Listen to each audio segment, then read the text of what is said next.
તમે ગઈ વખતે મને મળ્યા ને ત્યારે આપણે એક સોનોગ્રાફી કરી હતી વ્યવસ્થિત ગર્ભાશય રિલેટેડ.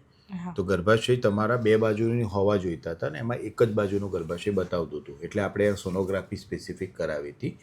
નોર્મલ સાઇઝ યુટ્રસ છે, રાઈટ સાઈડ પર વધારે દેખાય છે યુનિકોર્ન, અને નીચેથી ડાયપુશ કરી એક્સરે પાડીને જોવું પડે કે કઈ બાજુનું ગર્ભાશય છે. આ ડાયગ્નોસિસ કેમ જરૂરી છે તમારા માટે? ગર્ભાશય આ રીતે બે બાજુના હોય, એક આ બાજુનું ને એક આ બાજુ. હવે એક જ બાજુનું હોય ને એટલે આ બાજુનો પોર્શન નથી, બરોબર? એટલે 500 ગ્રામનું કોઈ વસ્તુ હોય એમાં 1 કિલોની વસ્તુ અંદર ના નાખે.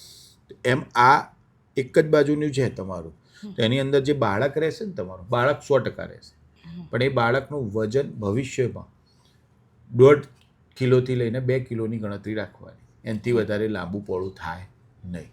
આવા બાળકો વહેલા ડિલિવરી પણ થઈ જાય, કારણ કે કોથળીની સાઇઝ નાની હોય એટલે પહોળું ના થાય. એટલે એવા કેસીસમાં 3 મહિને નીચે ટાંકો પણ લેવો પડે.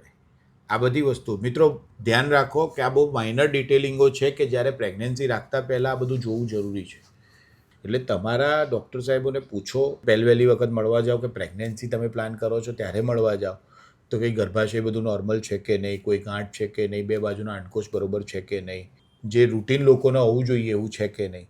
તો આનાથી ભવિષ્યમાં પ્રેગ્નન્સી રિલેટેડ કોઈ સમસ્યા આવવાના ચાન્સ છે કે નહીં ખબર પડી જાય.